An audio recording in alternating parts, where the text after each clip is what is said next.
Hello students, good evening to all. Myself Rahul Srivastava, your science educator. So welcome back to the Chanakya classes. And here the LiceMeet application which you can download from the Play Store and enjoy online learning. You may also watch these videos on YouTube. So students, today we are going to discuss about a chapter of class 7, wastewater story. So in this chapter, we will learn how we use water in different ways.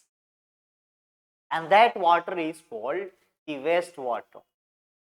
And how we treat that wastewater to make it pure and to use it again.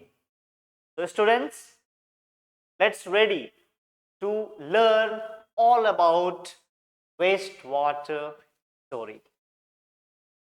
Students, you may see here the droplets of water.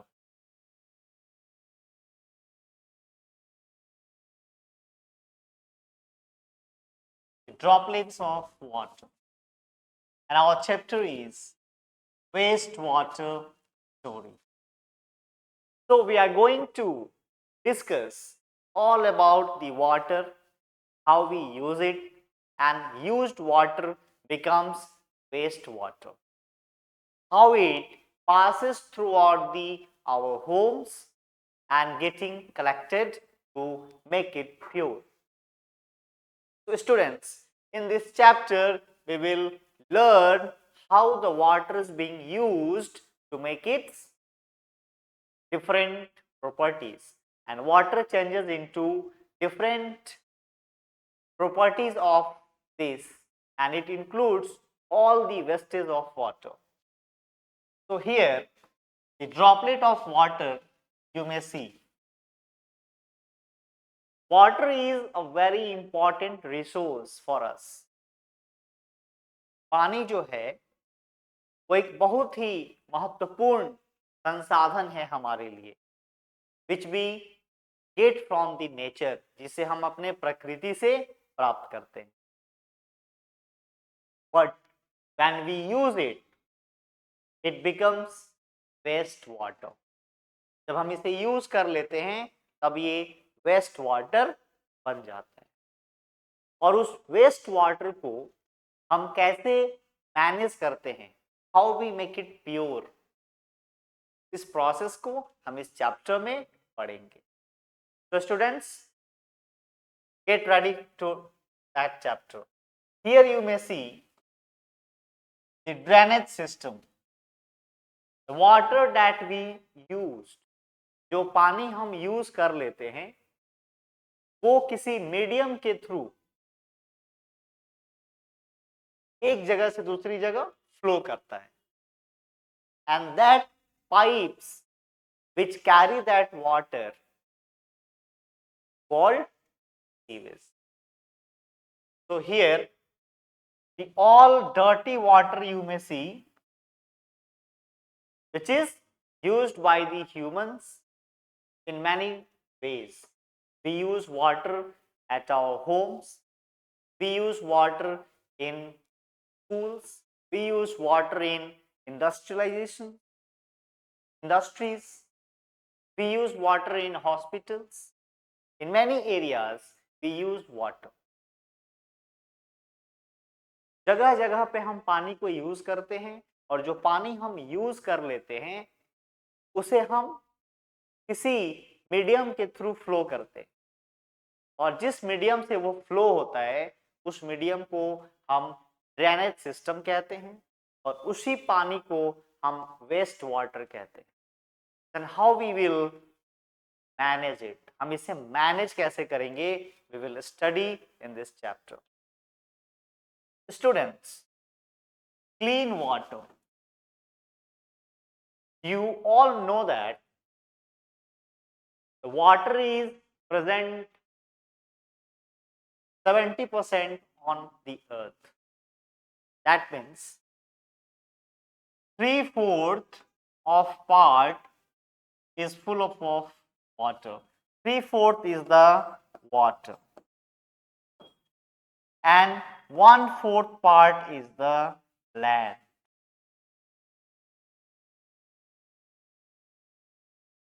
Out of these 3 parts of the earth, these all waters are mainly ocean water, the sea water, which is not useful for drinking, and that water is full of salt.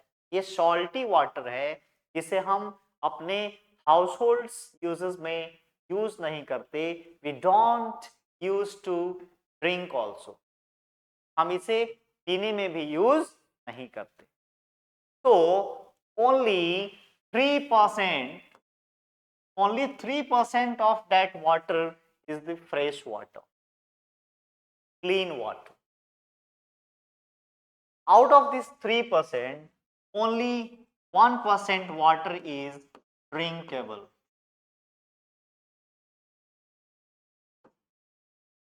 Only 1% water is drinkable. So students, you may imagine, आप imagine कर सकते हैं कि जितनी पानी हमारे पृथ्वी पे available है उसका 1% ही हम पीने में यूज करते हैं. And the water that we used, जो पानी हम यूज कर लेते हैं, that is called the waste water. और इस चैप्टर में हम वेस्ट वाटर की स्टोरी समझेंगे कि क्या कहानी है, how it becomes and how it passes. उसको हम प्योर कैसे करते हैं, हम ये भी पढ़ेंगे. तो let's look. All of us use water in our homes and make it dirty. हम सभी अपने घरों में पानी को यूज करते हैं. Many works are there. We use water to cook, we use water to drink, we use water to take bath. Many works are there which is depends on the water.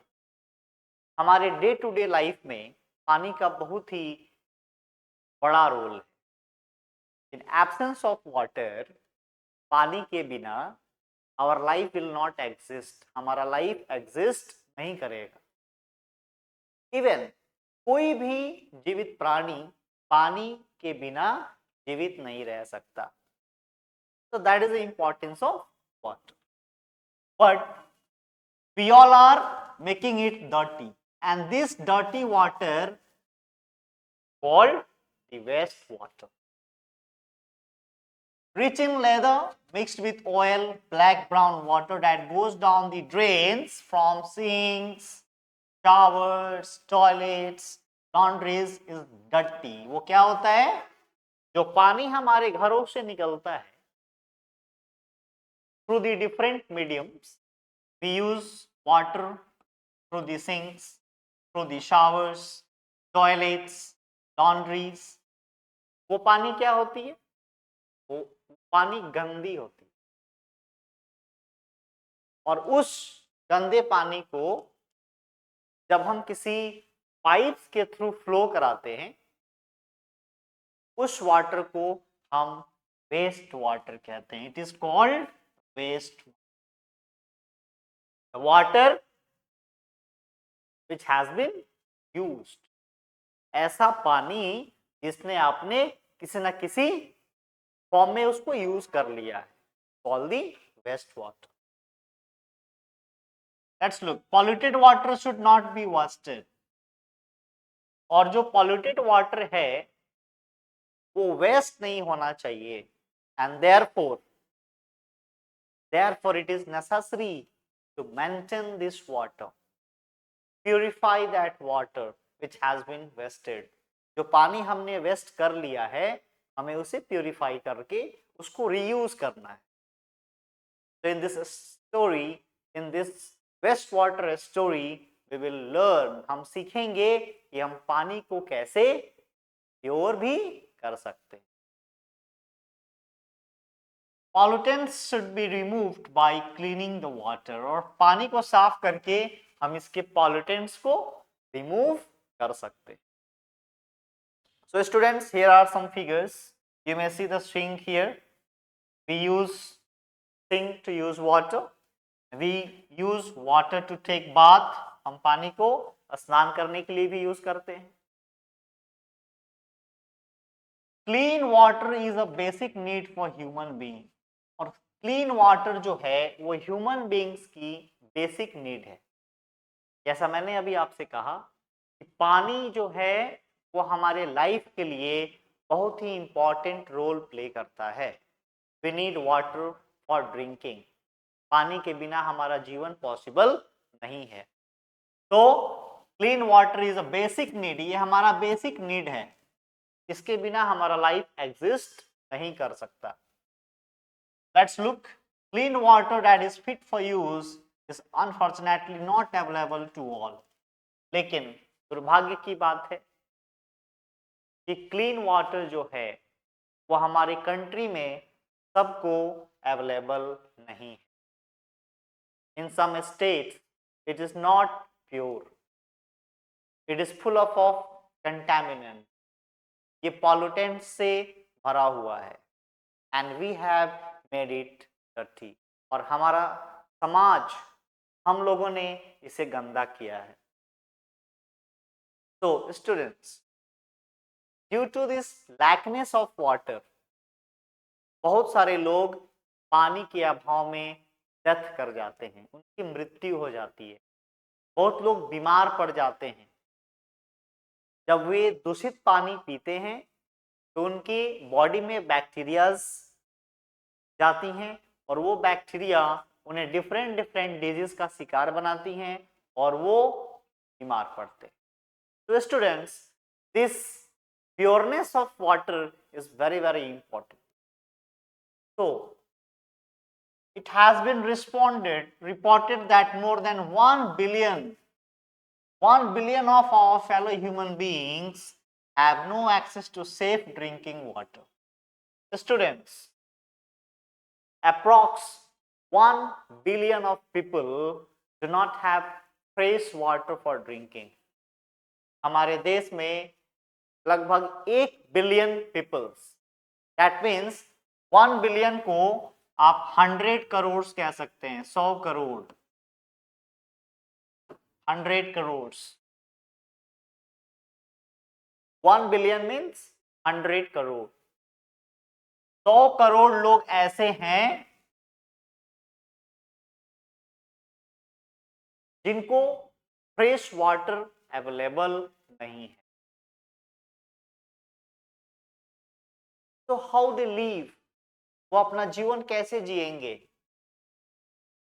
For this our government have created a campaign.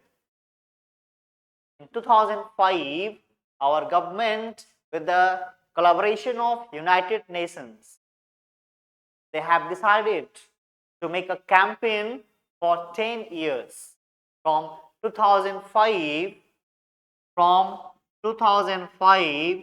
to 2015.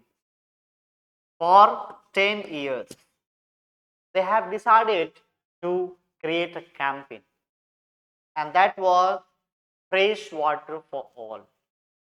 So we will discuss about that. Here you may see how the people are being gathered for fresh water, and they have a scarcity of fresh water. They are not able to take the pure water for drinking, और ये लोग साफ पानी पीने के लिए मजबूर।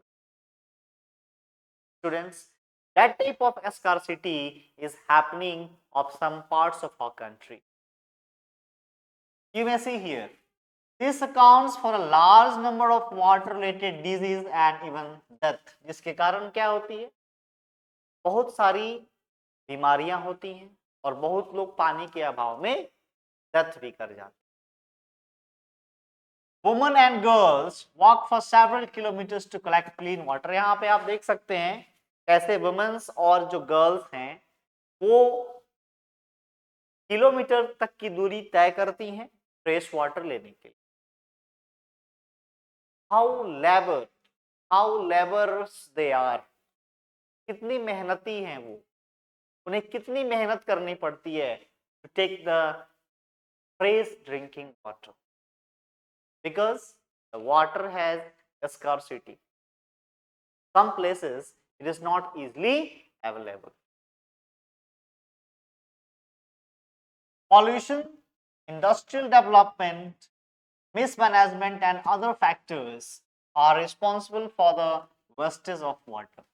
और इस वेस्टेज के लिए कोई एक कारण नहीं है, बहुत सारे कारण इसके लिए रिस्पॉन्सिबल। तो लेट्स लुक हियर। पॉल्यूशन सबसे बड़ा कारण है हमारा पॉल्यूशन। ह्यूमन बींग्स को वो सभी जरूरी चीजें फ्री ऑफ कॉस्ट नेचर ने दी है। जैसे सबसे जरूरी रिसोर्सेस हमारे लिए एयर है, that we breathe in and breathe out, which we take free of cost, जो हमें फ्री ऑफ कॉस्ट मिलता है।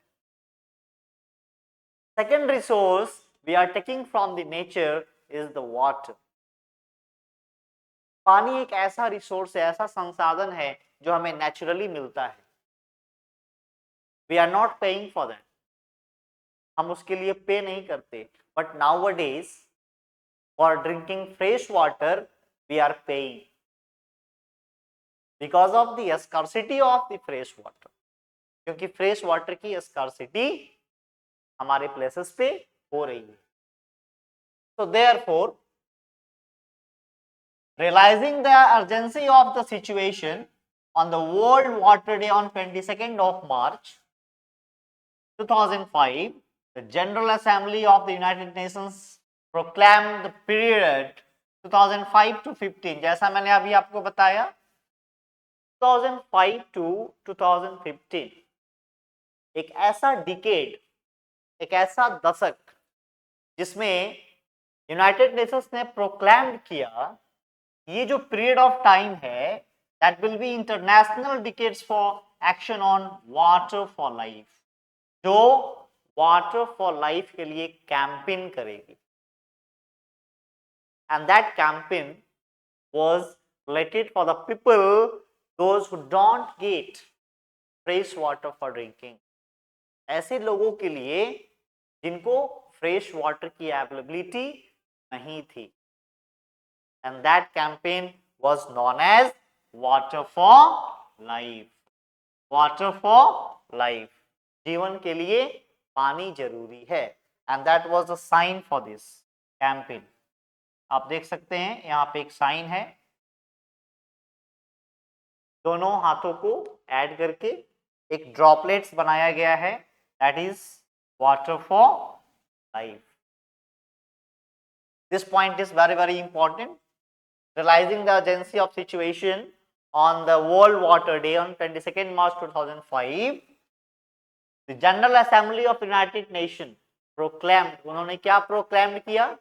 एक डिकेड प्रोक्लेम किया, एक दशक प्रोक्लेम किया 2005 to 15 as International Decade of Water for Life. इस कैंपेन का मकसद क्या था?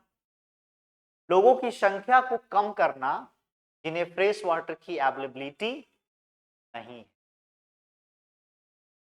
So that was the name of the campaign, Water for Life. All efforts made during this decade aim to reduce by half of the number of people who do not have access to drinking water. और इस campaign का मकसद था कि उस 1 billion peoples की संख्या को कम से कम हाफ कर दिया जाए, उनके घरों तक फ्रेश वाटर पहुंचा दिया जाए। So that was the campaign. Now our topic is sewers. Sewers. Students, जैसा मैंने आपको बताया कि जो वाटर हम यूज कर लेते हैं वो हमारा वेस्ट वाटर हो जाता है, और उस वेस्ट वाटर को sewage is correctly the subset of wastewater that is contaminated with pieces of urine but is often used to mainly on wastewater. और उस वेस्ट वाटर को हम किसी मीडियम के थ्रू पास कराते हैं और उसी मीडियम को हम सीवेज कहते हैं। आप देख सकते हैं इस फिगर में, ये जो आपका मीडियम है इसके थ्रू हमारी जो डर्टी वाटर है, जो वेस्ट वाटर है, वो फ्लो हो रही है। Sewage is released by homes, ये घरों से निकलता है, इंडस्ट्रीज से निकलता है, हॉस्पिटल से भी निकलता है और ऑफिसेज से भी निकलता है। That means the pipe that carry the waste water, ऐसा सिस्टम जो उस वेस्ट वाटर को कैरी कर रहा है उसको हम सीवेज कहते हैं। Here is a figure of sewage which carry the dirty water, the waste water. It also include rainwater that has run down the street during a storm or heavy rain.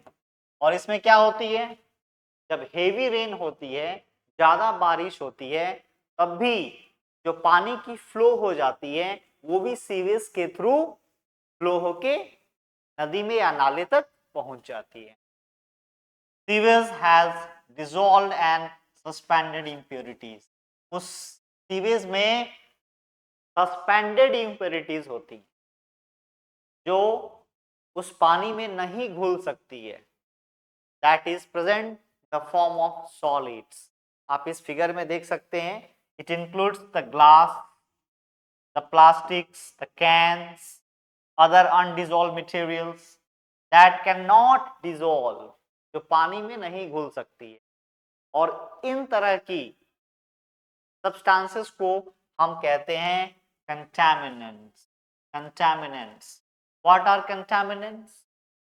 Contaminants are the impurities which cannot dissolve in water. ऐसी अशुद्धि जो पानी में dissolve नहीं होती है, वो solid form में रहती है, विच इज कॉल्ड कंटामिनेंट। यहाँ पे आप देख रहे हैं इस फिगर में, जो ग्लासेस हैं, जो प्लास्टिक्स के कैंस हैं, जो और भी अनडिसॉल्व मटेरियल्स हैं, यहाँ पे आप देख रहे हो शीशे का बॉटल है, ये सभी चीजें पानी में अघुलनशील है। They will not dissolve in water, and this type of impurities are called contaminants. तो हम contaminants.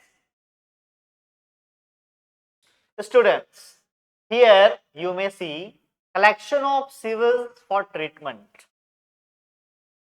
जो सीवेज का पानी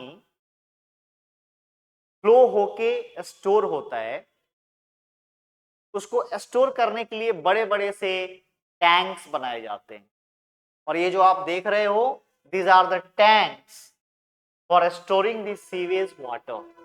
और यहाँ पे इसको हम स्टोर करते हैं और इसको फिर से प्योरीफाई करते हैं। Waste water is a complex mixture of containing, ये कम्प्लेक्स मिक्सचर होता है जिसमें सस्पेंडेड सॉलिड्स होते हैं, ऑर्गेनिक एंड इनऑर्गेनिक इम्प्योरिटीज होती है, न्यूट्रिएंट्स होते हैं, saprotrophic and disease causing bacterias होते हैं और अदर माइक्रोब्स भी होते हैं। तो waste water constituents, waste water में कौन कौन सी चीजें मिली होती हैं? It includes various types of microbes, इसमें तरह तरह के माइक्रोब्स होते हैं, इसमें आपकी इनऑर्गेनिक इम्प्योरिटीज भी होती है, न्यूट्रिएंट्स इसमें होते हैं, सैप्रोट्रॉफिक्स एंड डिजीज कॉजिंग बैक्टीरिया इसमें होती हैं। It includes organic matter also, solid matter also, contaminants also.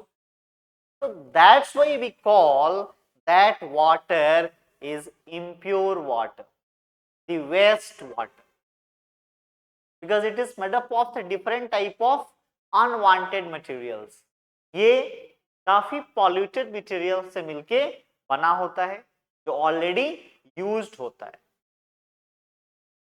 So we can say that a partial list of what it may contain is given below. It includes organic pollutants. इसमें organic pollutants आपके होते हैं। Organic pollutants का मतलब जो भी biodegradable garbage होती है, जो हमको नेचुरली मिलती है, जैसे the pills of the fruits and vegetables, the vegetables that we use to eat, उसकी जो वेस्टेज होती है, जो फ्रूट्स हम खाते हैं उसकी जो छिलके होती हैं, ये सभी भी पानी में क्या होती हैं, मिक्स होती हैं, जिसे हम ऑर्गेनिक पॉल्यूटेंट्स कहते हैं। The faces of the animals, cow ducks, so these all type of materials that we get naturally are called organic pollutants. ये उसमें मिले होती हैं।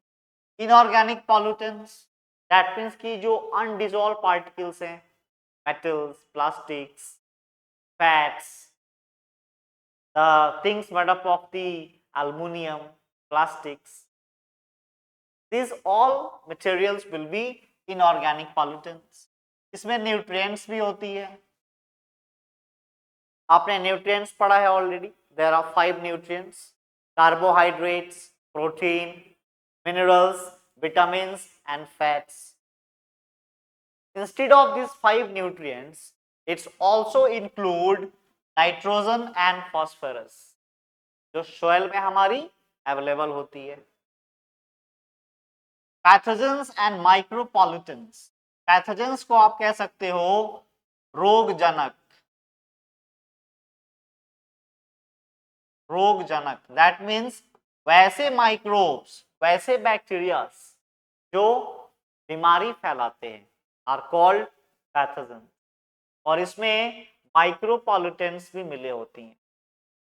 माइक्रोपॉल्यूटेंट्स कहने का मतलब है ऐसे pollutants that we cannot see with your naked eyes, उसको देखने के लिए हमें माइक्रोस्कोप की जरूरत पड़ती है। They are very tiny, वो काफी छोटे होते हैं, वो सूक्ष्म जीव होते हैं, माइक्रो ऑर्गेनिजम्स उन्हें हम कहते हैं। So these include in a wastewater constituent, that means it includes in a wastewater body, these all are included in a wastewater. That means कि जो पानी आपने वेस्ट कर लिया है उसमें ये सारी चीजें अवेलेबल हो सकती हैं। Okay, so we will read one by one these all types of pollutants. The first is organic pollutant. The first one is organic pollutant.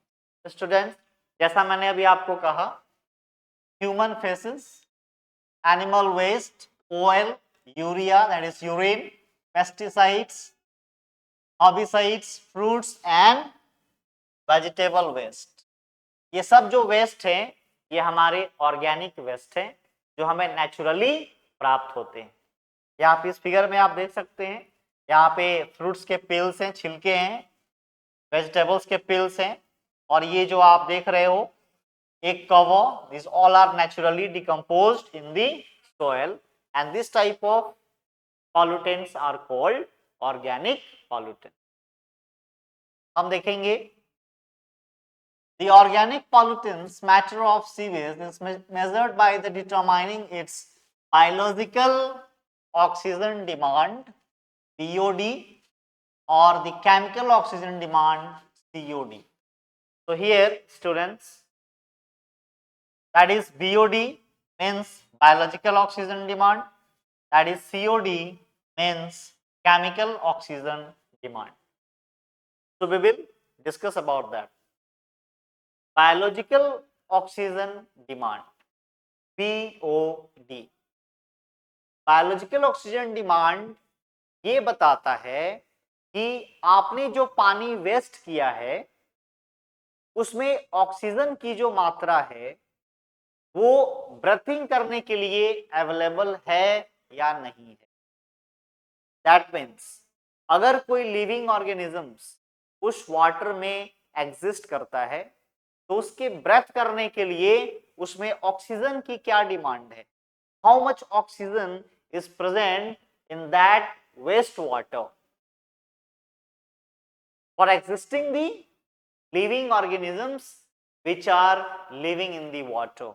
उस पानी में जो ऑक्सीजन की प्रेजेंस है उसको बायोलॉजिकली डिटरमाइन करने के लिए हम इस वर्ड का यूज करते हैं which is biological oxygen demand. And chemically we see that how much oxygen is present for oxidizing in this water. That means कि जो water waste है, जो वेस्ट वाटर है, उसमें केमिकली ऑक्सीडाइजिंग करने के लिए ऑक्सीजन कितनी मात्रा में अवेलेबल है, उस मेजरमेंट को हम केमिकल ऑक्सीजन डिमांड कहते हैं. It's called COD. So that is. Now BOD is what? It is the measure of oxygen. ये ऑक्सीजन का मेजर है utilized by microorganisms during oxidation of organic material. Organic materials के oxidation में जो micro organisms utilise करते हैं oxygen को, उसे हम बायोलॉजिकल ऑक्सीजन डिमांड कहते हैं. This is called biologically oxygen demanding.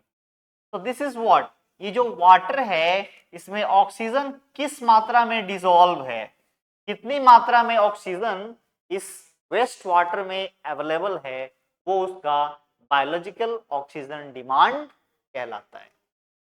And after this COD is chemical oxygen demand.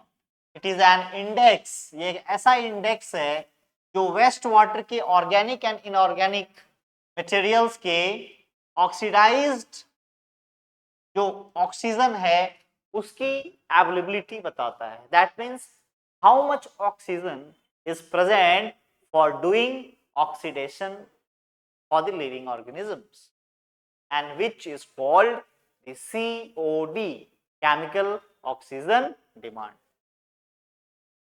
Here we will see about the nutrients. What are the nutrients that are dissolved in that waste water?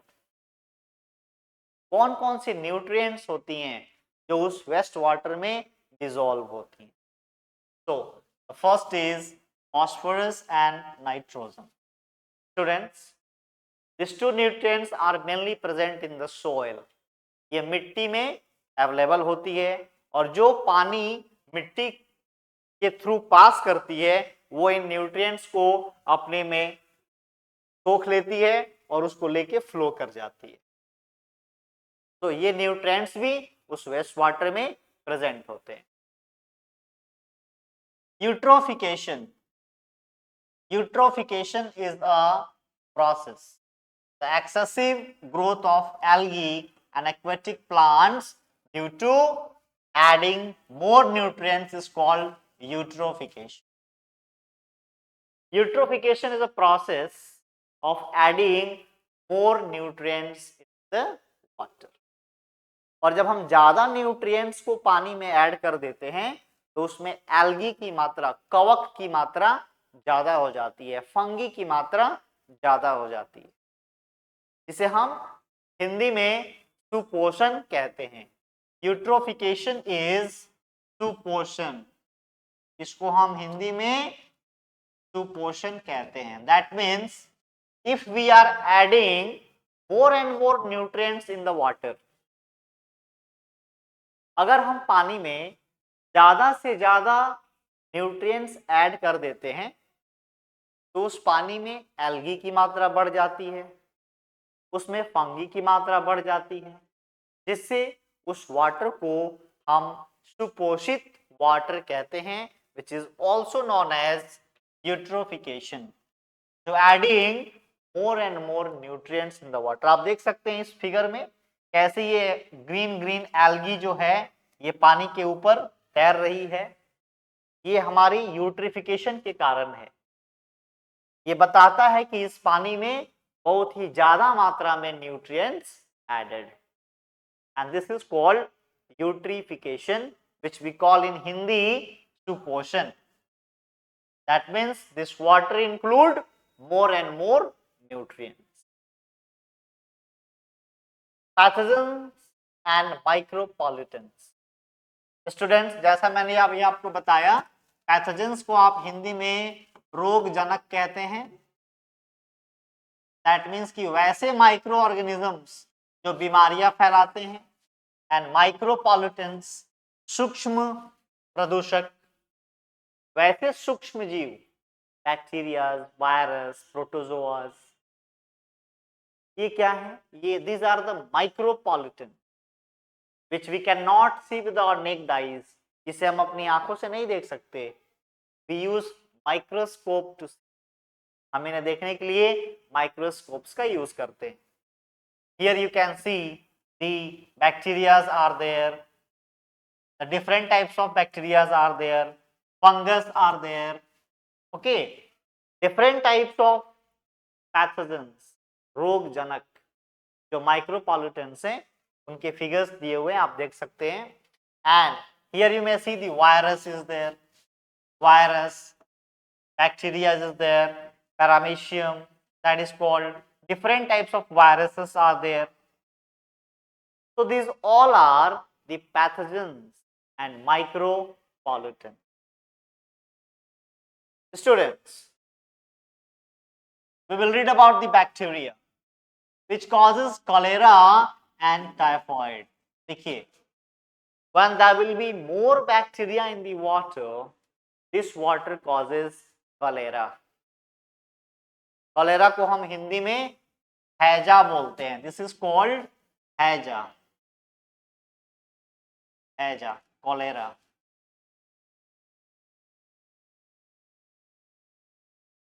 Cholera, cholera is called हैजा।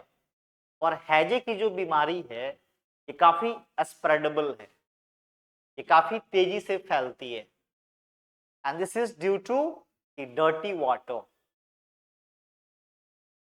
the bacteria, the virus. So that is what, हैजा की जो बीमारी है वो काफी स्प्रेडेबल है और ये जब होती है तो पूरी कम्युनिटी को अफेक्ट करती है, which is caused by the dirty water. Typhoid आपने सुना होगा। Typhoid is a type of fever which also causes due to the impure water. अशुद्ध पानी पीने से, गंदा पानी पीने से ये सब बीमारियां होती। अदर माइक्रोब्स जो हैं which causes dysentery, dysentery is also type of disease जिसको आप हिंदी में पेचिस बोलते हो। That is the problem of the stomach. Dysentery में क्या होता है, जिसको आप हिंदी में पेचिस कहते हो, ये एक ऐसा डिजीज है जो आपके डाइजेशन को इफेक्ट करता है। आप कुछ भी खाओगे वो डाइजेस्ट नहीं होगा and that causes death also.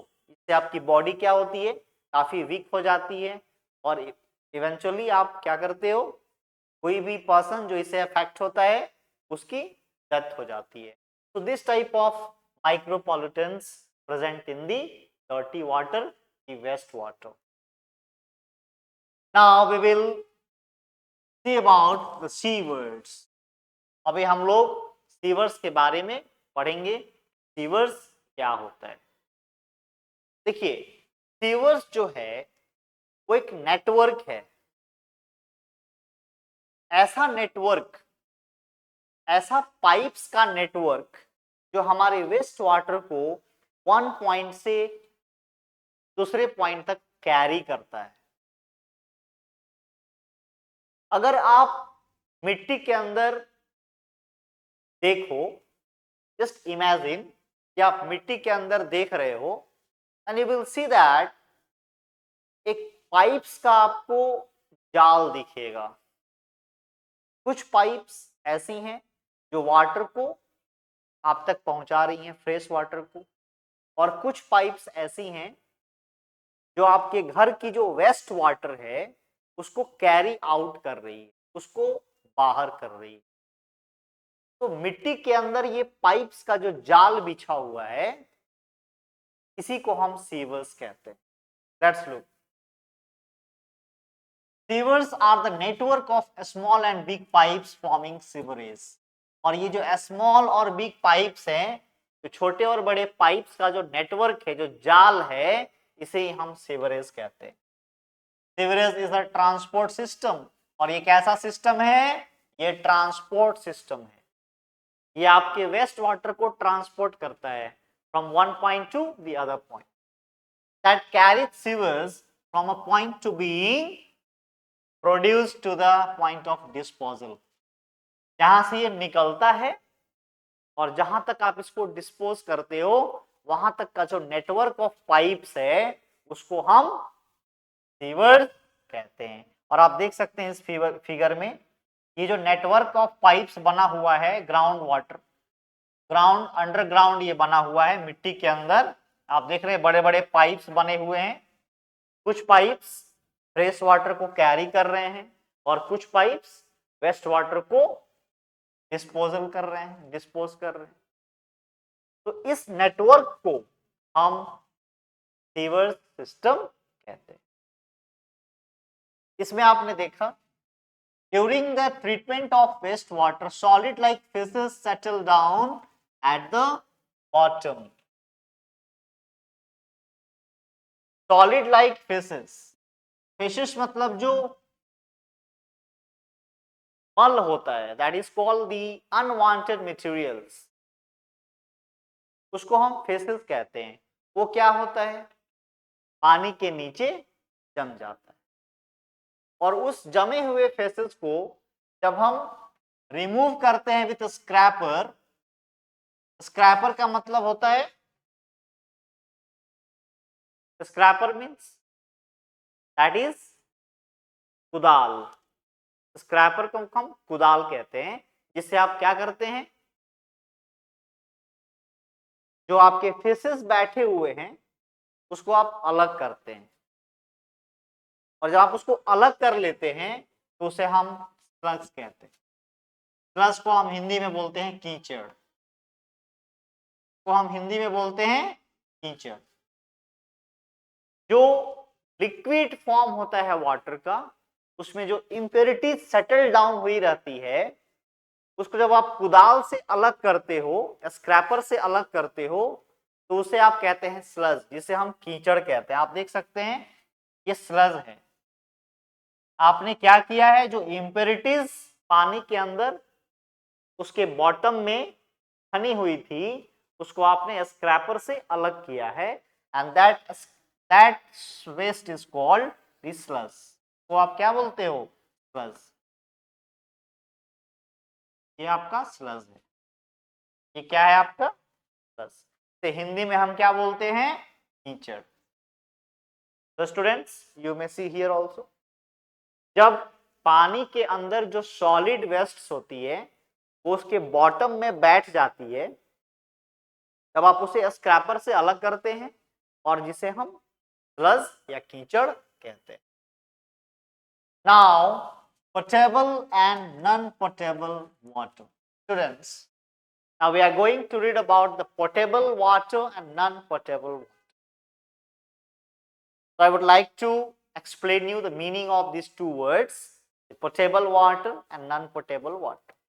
Potable water कहने का मतलब है the water which is useful to drink.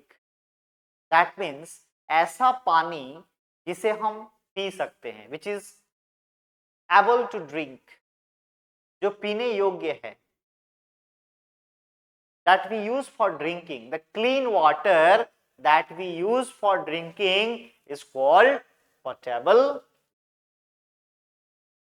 Other case, the non-potable, that means the water that we cannot drink, ऐसा पानी जिसे हम नहीं पी सकते, that is polluted, that is impure, उस पानी को हम non-potable water कहते हैं. So let's look. Here you can see how this fresh water is. That water may be used for drinking. हम इस पानी को पीने के लिए यूज कर रहे हैं. So potable water means water which is fit for drinking. ऐसा पानी जिसे आप पी सकते हैं. By humans and other animals. It can be consumed with low risk of immediate or long term harm. आप इसे बिना किसी नुकसान के आराम से पी सकते हैं. And that water is called potable water that we use to drink, that we use easily to drink, which is pure.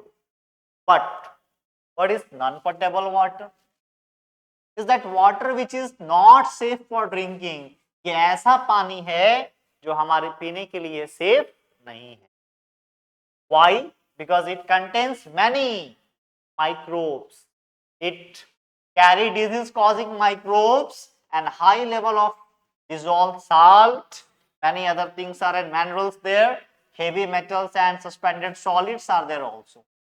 Drinking or using such water for cooking leads to illness. इससे क्या होती है? बीमारी होती है. क्योंकि जो micro organisms इस डर्टी वाटर में हैं वो क्या होंगे? वो हमारे बॉडी के अंदर चले जाएंगे और ये हमारे बॉडी ऑर्गन्स को डिस्टर्ब करेंगे एंड वी फॉल इल, और हम बीमार पड़ जाएंगे.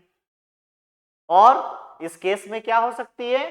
डेथ भी हो सकती है. सो ड्रिंकिंग और using such water for cooking leads to illness. इससे हम बीमार पड़ सकते हैं and may even cause death, और इससे हमारी डेथ भी हो सकती है.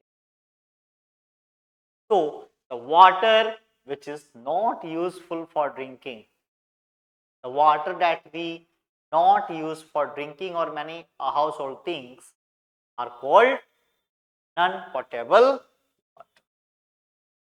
Good. Contaminated or non-potable water can be treated to turn into potable or drinking water. हम इसे convert कर सकते हैं. We can purify it. So let us learn about simple methods of purifying water. आइए अब हम वाटर को purify करने के कुछ मेथड्स पढ़ेंगे. Listen. Waste water treatment plant WWTP. That means कि जो पानी आपने वेस्ट कर दिया है हम उसे प्योर कर सकते. We have technique to make the water pure, that the water has been used. जो पानी आपने यूज कर लिया है, जो पानी वेस्ट वाटर हो चुका है, उसे हम फिर से प्यूरिफाई करके यूज कर सकते. A place where wastewater or sewage from houses and other buildings is brought for processing is called wastewater treatment plant. जिस वेस्ट वाटर को प्यूरिफाई करने के लिए हम स्टोर करते हैं जिस जगह पे, उसे हम वेस्ट वाटर ट्रीटमेंट प्लांट कहते हैं. आप देख सकते हैं सेटअप, पूरा सेटअप दिया हुआ है. इन सभी जगहों पे वेस्ट वाटर को हम स्टोर करते हैं और उन्हें फिर हम प्योर करते हैं.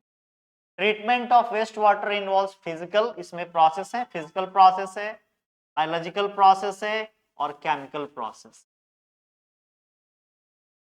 पानी को प्योर करने की 3 प्रोसेस हमारे पास है. पहला प्रोसेस हमारा फिजिकल है, दूसरा हमारा बायोलॉजिकल है और तीसरा केमिकल है. ये डिपेंड करता है on the nature of contaminants, उसमें किस तरह के कंटामिनेंट्स मिले हुए हैं. दैट मीन्स जो वाटर हमारा वेस्ट वाटर है उसमें कैसी इम्प्योरिटी है. अगर वो फिजिकली है तो उसे फिजिकल मेथड से दूर करेंगे. अगर वो बायोलॉजिकल है, उसमें बायोलॉजिकली कोई चीजें मिली हुई हैं तो उसको बायोलॉजिकली ठीक करेंगे. और केमिकल्स के थ्रू ठीक करना है तो उसे हम केमिकल डाल के ठीक करेंगे. तो this plant is for making water pure. So let's look here. The bar screen first remove the large rubbish objects like rags, sticks, cans, poly bags, napkins, sanitary towel, etc. from the wastewater, and that method is the physical method. जो भी undissolved materials उस पानी में मिली हुई है उसे हम physically method से अलग कर लेते हैं. आप यहाँ पे देख रहे हैं एक मशीन लगा हुआ है जो क्या करता है, इन सभी सॉलिड वेस्ट को अलग रिमूव कर देता है. After this, after passing through the bar screen, wastewater is taken to a tank called greet. उस पानी को हम ग्रीट में इकट्ठा कर लेते हैं और ग्रीट में इकट्ठा करने के बाद उसकी जो सैंड होती है वो सैंड रिमूवल टैंक में सेडिमेंट हो जाती है. And this process is called sedimentation. जो भी सॉलिड वेस्ट वाटर के अंदर होती है वो ऑटोमेटिक बॉटम में आके स्टोर हो जाती है। इस प्रोसेस को हम सेडिमेंटेशन कहते हैं। In this, sand and grit settles down slowly at the bottom of the tank as water passes slowly through its tank. तो जैसे ही जैसे उस टैंक से वाटर पास करता है, उसकी जो सॉलिड मटेरियल्स जैसे बालू है, पत्थर है, मिट्टी है, वो सब सेटल डाउन हो जाती हैं और फ्रेश वाटर उसमें से निकल जाता है। सेटल्ड सैंड एंड इम्प्योरिटीज, जो बालू और इम्प्योरिटीज सेटल्ड हो जाती है, बैठ जाती है नीचे, are removed from the tank time to time. उसे हम क्या करते हैं, समय समय पे रिमूव करते रहते हैं। That process is called sedimentation. उसके बाद the first sedimentation tank is slope towards the centre. और जब सेडिमेंटेशन प्रोसेस के बाद वो टैंक के इम्प्योरिटीज बाहर निकल जाते हैं, उसको हम स्लोप कर देते हैं, उसको हल्का तिरछा कर देते हैं और जो पानी होती है उसकी वो निकल जाती है। Solid like faeces settle at the bottom and the called sludge, जो मैंने अभी आपको बताया, which is removed by the scraper, जिसे हम कुदाल के माध्यम से अलग कर लेते। यहां देख सकते हैं सेडिमेंटेशन के बाद ये जो आप प्रोसेस देख रहे हो, यहाँ पे ये आपके सेडिमेंट्स हैं जिसे आप क्या करेंगे, स्क्रैपर के थ्रू अलग कर लेंगे। ये जो है आपका बायोलॉजिकल प्रोसेस है। हमने फिजिकल प्रोसेस पढ़ा, now it is biological process. Biologically हम क्या करते हैं, पानी की जो बॉडीज होती है, दैट इज वेस्ट वाटर, जो क्वांटिटी होती है, उन्हें हम एक जगह इकट्ठा करते हैं। इकट्ठा करने के बाद आप देख रहे हो इसमें बायोलॉजिकली प्रोसेस करके इनकी जो भी इम्प्योरिटीज होती है उनको सेंट्रलाइज किया जाता है और सेंट्रलाइज करके उसको हम सेपरेट करते हैं। Oils and greases floats on the surface of the water are removed by a skimmer. उसमें एक स्कीमर लगा होता है, आप ये देख रहे हो, ये स्कीमर है, this is the schemer. And the biogas produced by anaerobic bacteria in the process of can be used as fuel or can be used to produce electricity. और जो इसमें से बायोगैस निकलती है, आपने बायोगैस के बारे में सुना होगा। ऑर्गेनिक मटेरियल्स जो भी प्रोड्यूस होती हैं एज अ वेस्ट, उसे हम इकट्ठा करते हैं और उसे डिकम्पोज किया जाता है और डिकम्पोज करने के बाद जो मीथेन गैस निकलती है उसे हम ईंधन के रूप में यूज करते हैं, विच इज प्रोड्यूस इलेक्ट्रिसिटी, जिससे इलेक्ट्रिसिटी भी प्रोड्यूस्ड होती है। After this process water gets cleared off rubbish, oil, greases, etc. and we get clarified water which is sent to the aeration tank. उसके बाद उस वाटर को हम एरिएशन टैंक में स्टोर्ड कर लेते हैं। ये पूरी वाटर हमारी एरिएशन टैंक में स्टोर। ये जो टैंक आप देख रहे हो ये आपका एरिएशन टैंक है, ये आपका एरिएशन टैंक है। इस टैंक में वाटर को हमने स्टोर कर लिया और इस एरिएशन टैंक में वाटर को स्टोर करने के बाद हम इसे फिर स्लोप के थ्रू फ्लो करा के फ्रेश कर लेते। In the aeration tank water waste already contains bacteria aerobic in it. The compressed air bubbles are passed through this waste to provide O2 and the bacteria to increase bacteria activity which ultimately digest human waste। जो क्या करती है, उस पानी की जो भी waste materials होती है जो उसमें अभी भी मौजूद है वो बैक्टीरिया के द्वारा डिकम्पोज कर ली जाती है। फूड वेस्ट जो होती हैं, soaps and other unwanted and harmful matters still remaining in the wastewater leaving behind very pure water। और जब ये सारी इम्प्योरिटीज उसमें से निकल जाती है तो वो पानी काफी फ्रेश हो जाता है और साफ सुथरा दिखने लगता है। That is the chemical process. Chemical process में हम क्या करते हैं students? In many states of our country like Rajasthan, people have no much water to drink. They have a scarcity of water. The government has settled some plants to make the water pure by adding the chlorine. Governments ने बहुत सारे plant setup किए हैं जहां पे chlorine chemical डाल के हम पानी को साफ करते हैं, and this process is called chlorination. इसे हम क्लोरीनेशन भी कहते हैं। तो ये सब फिगर जो आप देख रहे हो ये पानी को साफ करने का केमिकल मेथड है। अभी हम देखेंगे कि हम पानी को क्लोरीन डाल के कैसे साफ करते हैं। तो here let's look. Water after aeration tank is allowed to stand second sedimentation tank. उसके बाद वो सेकेंड सेडिमेशन टैंक में जाता है और यहाँ पे जो माइक्रोब्स प्रेजेंट होते हैं वो सेटल्ड हो जाते हैं बॉटम में, सबसे नीचे। And the tank in the form of activated sludge which is about 97% of water.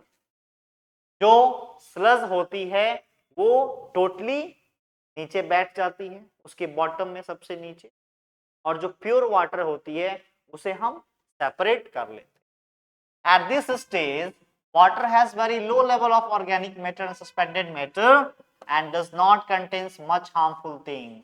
और इस स्टेज के बाद उस पानी में कोई अनवांटेड मटेरियल्स नहीं रहते। अब इस पानी को हम क्या करेंगे? It is safe for human consumption और वो हमारे यूज के लिए अवेलेबल है, but is disinfected by chlorine और ओजोन बिफोर डिस्ट्रीब्यूटिंग इट। लेकिन उसको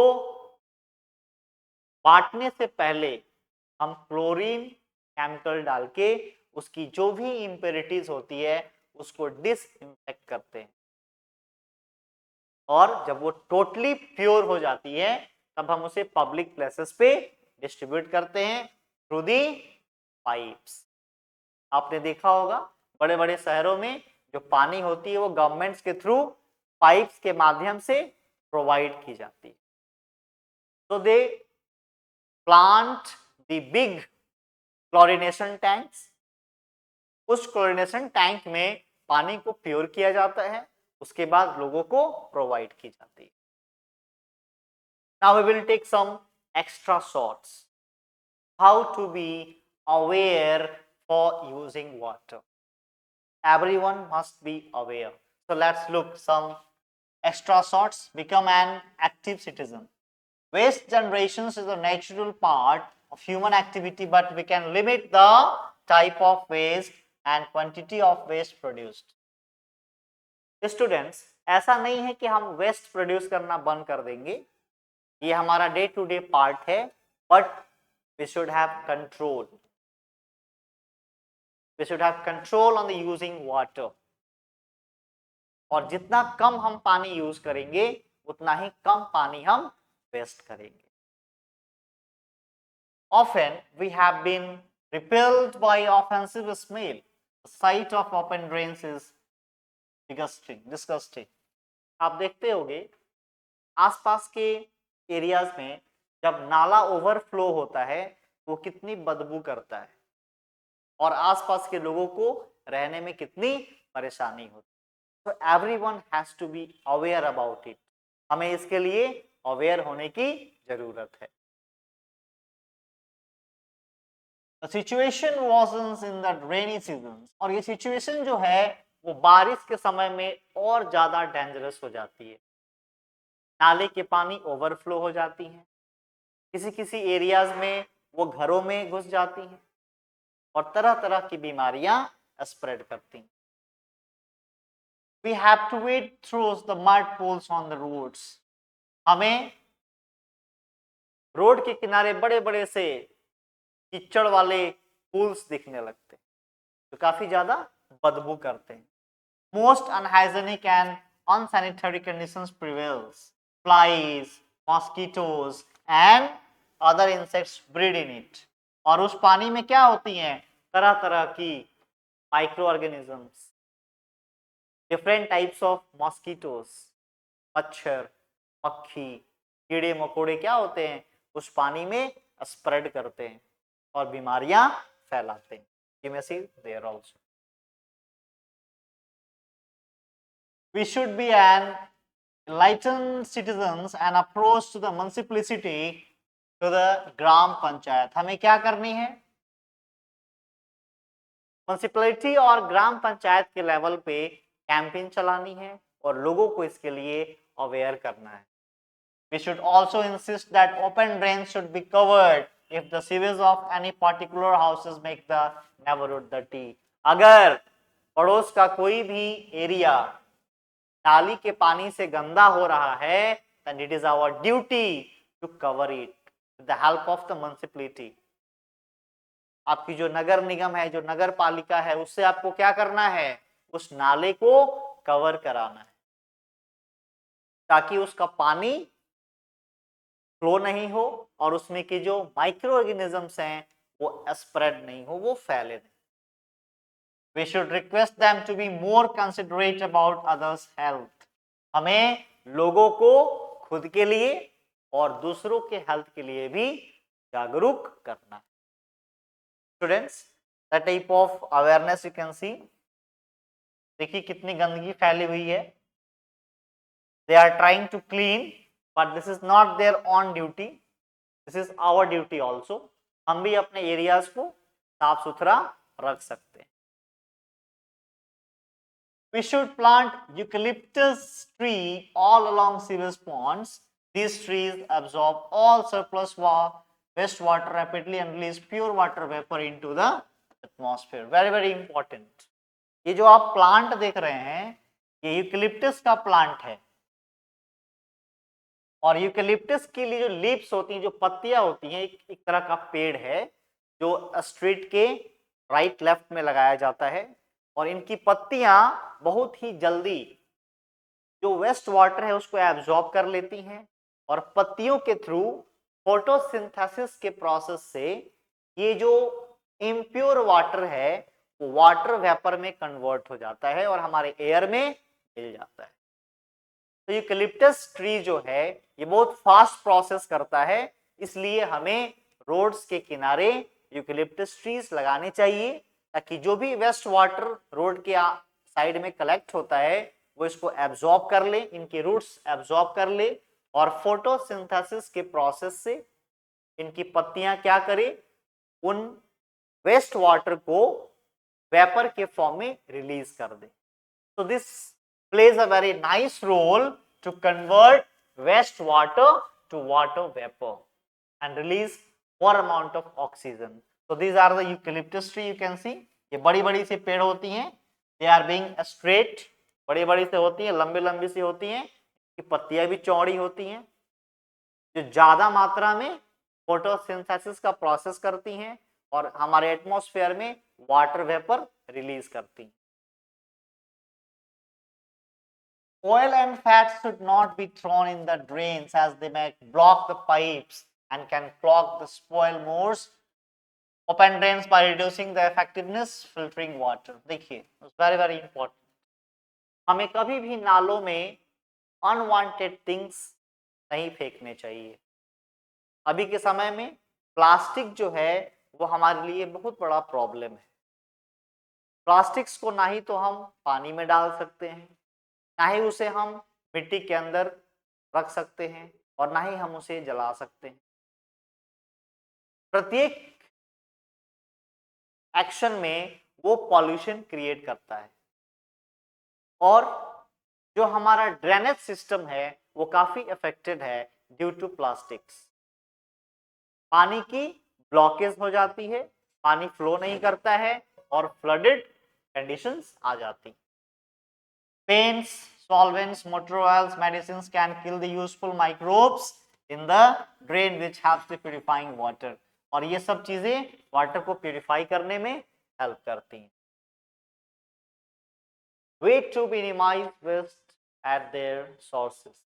हम कैसे वेस्ट को कम कर सकते हैं, हम कूड़े कचरों को कैसे कम कर सकते हैं. So tea leaves, solid food, cotton, soft toys in the drain do not allow free flow and oxygen and hence can hamper degradation process. हमें क्या करना है?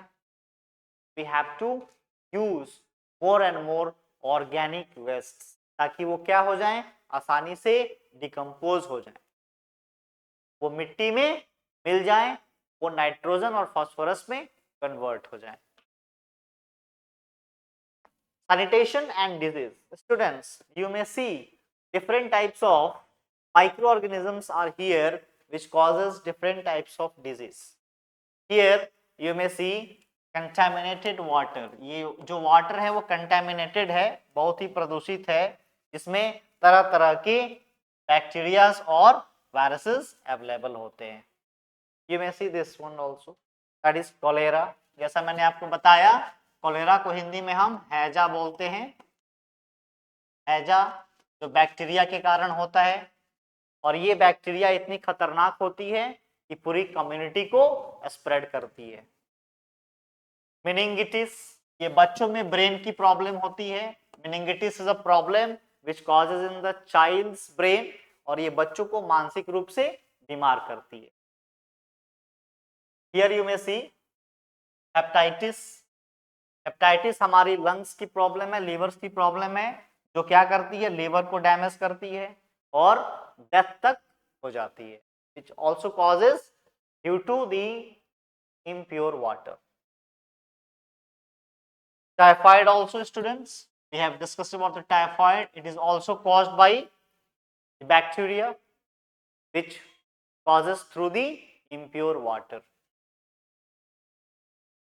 Sanitation and disease में आप पोलियो को भी देख सकते हैं. Polio is also spread through the small kids and this is also caused by the pollutions and unwanted water. Poor sanitation and contaminated drinking water can cause several diseases like cholera हमने देखा, meningitis हमने देखा, hepatitis देखा, typhoid और polio. ये सभी चीजें क्या हैं? These are due to poor sanitation and contaminated drinking. जब भी हम contaminated drinking करेंगे, जो पानी पॉल्यूट है उसे अगर हम पीते हैं तो हमें इन तरह की बीमारियां हो सकती हैं. Large factories of people effects on the dry beds never fills directly in water which may causes water and soil pollution. हम कहीं ना कहीं क्या करते हैं, पानी के साथ साथ हम अपना soil भी pollute करते हैं. When we use that type of things, these all things go through the soil and pollute it. Both groundwater and surface water get polluted because groundwater is a source of water for wells, springs, rivers. देखिए हमारा ground water क्या है? The groundwater is the storage of water by the raining. बारिश के समय जो पानी हमारे ग्राउंड पे आती है वो मिट्टी के द्वारा एब्जॉर्ब कर ली जाती है, और एब्जॉर्ब होने के बाद जो पानी वाटर बेड बनाती है उसे हम ग्राउंड वाटर कहते हैं. These are the sources of ground water. Ground water को हम वेल्स के थ्रू रिलीज करते हैं, इसे हम नदियों के थ्रू रिलीज करते हैं, और ये दीज आर द स्प्रिंग्स, इससे हम भी ग्राउंड वाटर को रिलीज करते हैं. Alternative sewage disposal system. ये देखिए low cost outside sewage disposal has been practised. और ये जो है बारिश की जो पानी होती है उसे हम स्टोर कर सकते हैं, उसे हम रीयूज कर सकते हैं. आप देख सकते हैं ये जो घर का रूफ है, घर का जो रूफ है, जो छत है, इससे पानी फ्लो होके नीचे आती है, एक टैंक में जमा होती है, और इस टैंक के पानी को फिर हम कल्टीवेशन करने में यूज करते हैं. The water that we used for later, the rain water that is stored. जब हम बारिश के पानी को स्टोर करते हैं और उसे हम फिर यूज कर लेते हैं, which is called alternative sewage disposal system.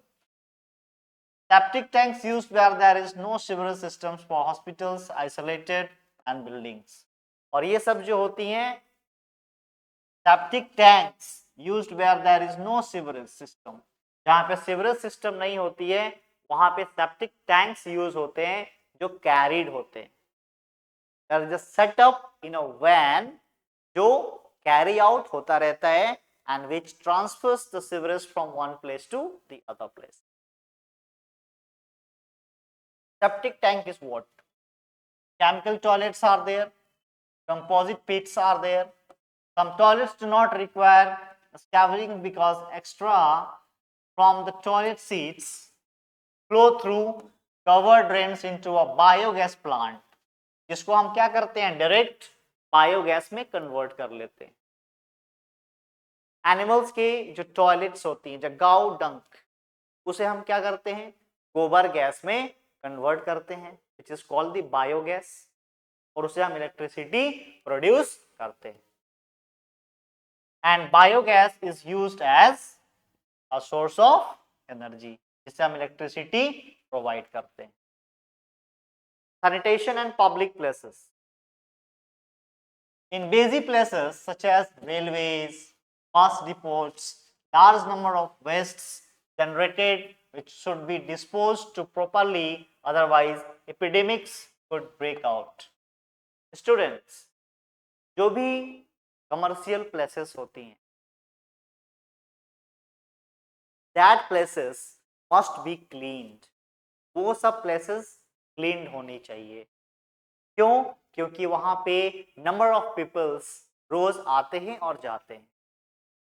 जब एक कोई डिजीज स्प्रेड होती है तो वो सभी लोगों में इजीली फैल जाती है और उन्हें बीमार करती है.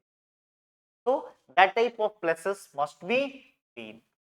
Standard laid down by governments are not strictly enforced, and is why everyone should contribute to maintain sanitation at public places. और ये केवल गवर्नमेंट की रिस्पॉन्सिबिलिटी नहीं है, this is the responsibility of you and me. ये हमारी और आपकी भी रिस्पॉन्सिबिलिटी है कि पब्लिक प्लेसेस को वी शुड क्लीन, हमें साफ रखना चाहिए. Adopting good sanitation practice should be our way of life. और गुड सैनिटेशन, अच्छी सफाई सुथरी जो जीवन है, वो हमारे जीवन का पार्ट होना चाहिए. तो hygiene and sanitation related disease you need to be aware of, और इसके लिए आपको क्या होना है, सावधान रहना है. Vermi processing toilet. Vermi processing toilets क्या है students?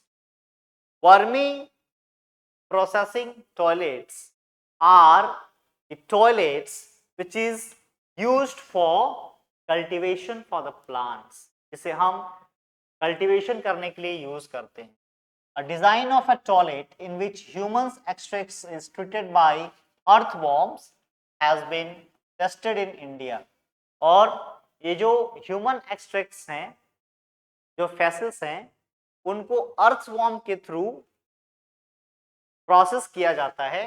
And it has been found to be a novel low water use toilets for safe processing of human waste. The operations of the toilets is very simple and hygienic. और ये क्या हुआ, ये काफी simple और hygienic था जब earthworms को इसमें स्प्रेड किया गया. The operations of the toilets is very simple and hygienic. The human extracts is completely converted into wormy cakes, resource much needed for soil. और इसको हमने क्या किया, एक कंपोस्ट में यूज कर दिया. तो जो वर्मी कंपोस्ट है, जो अर्थवॉर्म्स हैं, उन्होंने इस फेसेस को मैन्योर बना दिया, खाद बना दिया, and that we use for cultivation, जिसे हम कल्टीवेशन में यूज करते हैं, खेती करने में यूज करते हैं. तो students, in this slide we have studied all about the wastewater story. So I hope you have enjoyed it. So students, thank you so much.